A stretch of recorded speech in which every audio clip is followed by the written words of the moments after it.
Disney DuckTales, The Jungle Duck.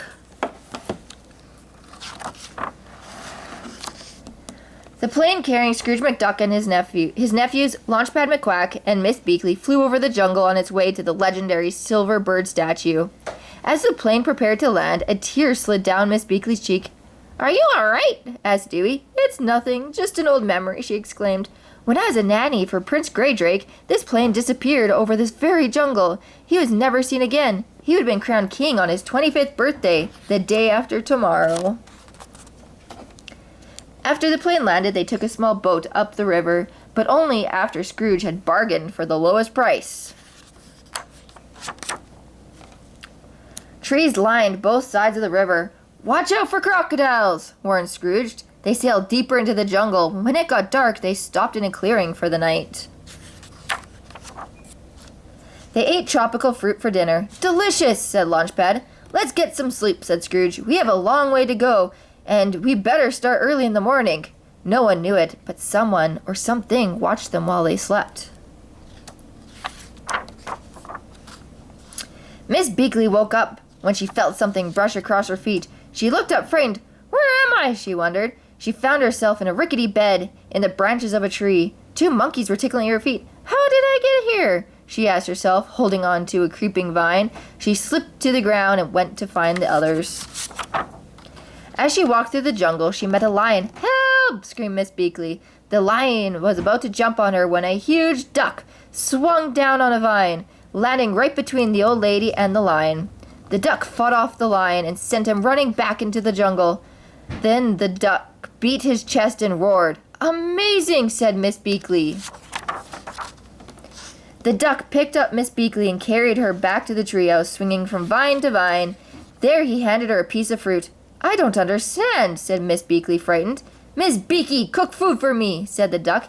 "You can talk," she said, "and you know my name, but how?" He showed her the tattoo on the bottom of his right foot. "It's Greydrake, coat of arms," she gasped. "I don't believe it. You're Prince Greydrake." And the duck replied, "Miss Beaky, make food."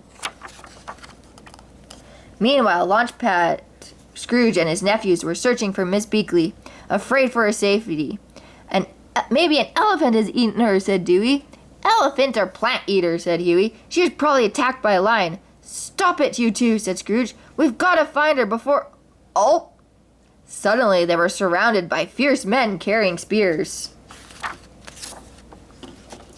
Scrooge and the others were taken to a village of straw and mud huts. In the center of the village square was a wooden tower leading up a platform directly above a pool of steaming liquid. "Boiling oil," said Scrooge. "I don't think they want us to find the silver bird," said Launchpad. One of the warriors told Launchpad to climb the tower.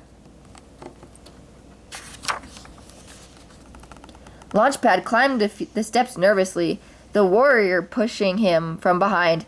"Nice view," said the pilot, "but I've seen enough. Jump!" ordered the warrior. "Are you crazy?" cried Launchpad. "Jump!" The warrior pushed him off the platform, but just before Launchpad fell into the boiling oil, Greydrake swooped down and caught him. While the warriors were confused, Scrooge and his nephews grabbed vines and followed Greydrake to his hut. Miss Beakley was glad to see them.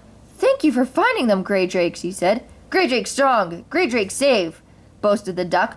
"Will someone tell me what's going on?" asked Scrooge. Miss Beakley told them the whole story. "Isn't it wonderful?" she finished. "And I think he knows where the silver bird is." "Then what are we waiting for?" cried Scrooge. Greydrake led them to the site of an old plane crash. Scrooge frowned. "So this is the legendary silver bird," he said. "I've come all this way for a pile of junk." "Oh, it's not so bad, Mr. McD," said Launchpad. "It's a plane. It will fly us home." Greydrake called upon a herd of elephants. In no time, they had turned the plane right side up. "We'll need some fuel," said Scrooge. "We'll go get some oil from that village," said Huey.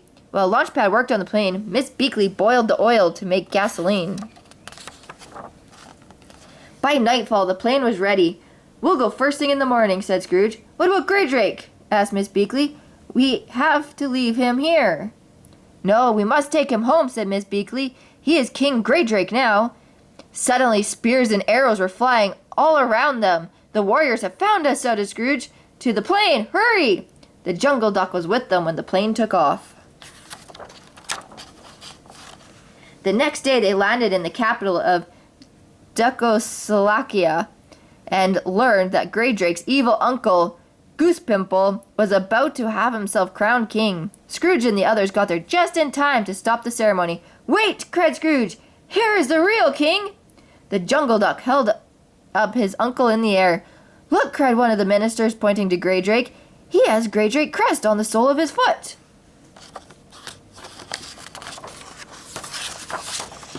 The coronation took place, but with the real king. Miss Beakley looked on proudly. You have a big job ahead of you, Greydrake. I'm sure you will rule fairly.